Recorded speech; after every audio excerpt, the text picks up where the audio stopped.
Your Filipino lady arriving in Australia, Part 3, Family and Children.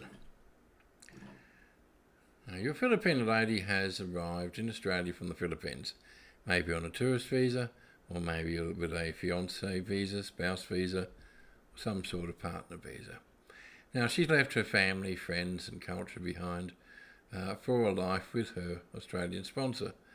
So without some help, she will experience homesickness and culture shock. Now, the issue is that you need to make a specific effort to help her to adjust to the changes her new life has brought to her, and you will set the scene for a long and happy life together, which every Australian Filipino couple wants, of course. And areas of importance is helping her to adjust to her new family, your family, and any children you may have. Filipinos and family. Look, family is everything to Filipinos, as you will already know, and much of her future happiness will come from how kindly she is treated and how warmly she is welcomed by her new family in Australia. Now, your parents. Your parents will matter a lot to her, especially your mother. Now, I can only speak for my own mum, who was actually very impressed with Miller. Now, she grew up pre-1960s and never bought the female eunuch. She had no understanding whatsoever of feminists and modern women believing there is nothing wrong with treating a man nicely. So she thought Miller was a great catch, and she was right, of course, and that was a positive thing. And I have no doubt it helped. Now, if she rejected her, yes, I'm sure that it would have bothered her. Now, your kids. Filipinos are terrific with kids. Most grow up taking care of younger siblings or younger cousins, and even if she hasn't had kids herself, you can expect her to be very kind to them. And if they're smart kids, they will just settle back and enjoy the improvements that a mum can bring to a household. But be aware there may be issues with a new person arriving in the family, and kids don't always accept change very well. This may be due to insecurity, worrying if dad will still love them, etc. Does he loves her now, maybe he doesn't love me, etc. If that's the case, you just need to give lots of assurance that this is not the case by what you say and by what you do. Make sure you're sensitive and devote plenty of time, etc. Plenty of patience. But what I will advise strongly is that you make it very clear to your kids long before your Filipino wife arrives that she is arriving and that they need to accept that. Now, you have a right to a new life and a right to be loved by a wife. Being a dad is great. I was a single dad for 7 years. I know all about it. But it's no substitute to being married. You make that position clear, and there should be less time taken in them trying to challenge her or to push her away. And in yourself, you need to be clear that no matter how important your kids are, a marriage is meant to be forever. Now, your kids one day will grow up and move away, and they will meet someone who will be more important to them than you. That's nature's way. So don't put your kids' feelings or rights ahead of those of your new wife. Older kids.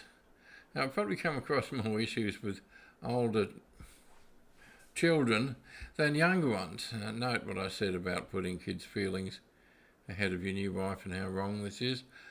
Putting the opinions of 30-plus-year-old kids ahead makes even less sense. It's selfish of them to value your feelings and your happiness so little by voicing an objection in the first place, and you should not tolerate it. Now, your friends. Now, I did friends in an earlier article that you would most likely know, but that was specifically about her making new Filipino friends in Australia. What I'm referring to here are your existing close friends, a lot of whom will be more like family to you than even your own family. This is often the Aussie way, isn't it? Now, I have to say I didn't have a great reception in it from Australian friends, which surprised and shocked me when it happened. You think you know people, then scratch the surface and you find small minds. Now you may have a better grade of friends to what I had, but I would still think it would be worth warning you about. You may well have to make choices, and obviously anyone decent knows you will always stand by your wife.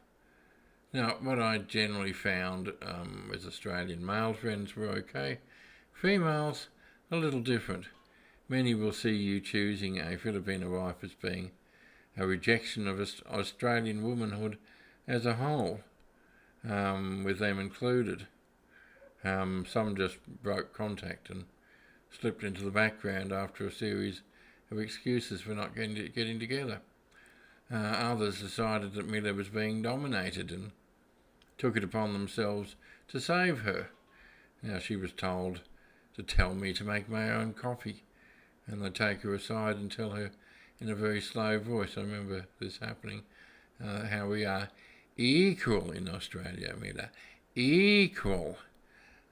Patronising to her and grossly insulting to me.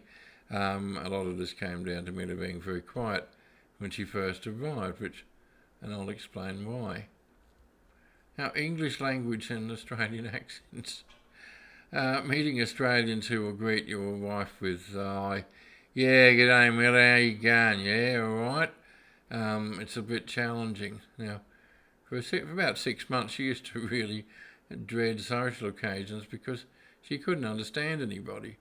Now, she'd grown accustomed to my voice, of course, plus I modified the worst of my Aussie mumble by making sure I spoke very clearly, but nobody else did, obviously. Be aware of this. She also won't know what popping down the servo means or what snags on the barbie are. Now, chances are, she'll sit there confused and bored, and your friends may think she's very timid, or maybe she's oppressed. Now, obviously, you won't be sending your friends and relatives off for elocution lessons. In time, yes, it will get easier for her to understand Aussie mumble, but in the meantime, maybe try to limit the larger gatherings, and please encourage her to tell you when she's having difficulties with anybody in particular or with the language. You can cope with most issues better if you are united and nobody ends up feeling alone. Thank you.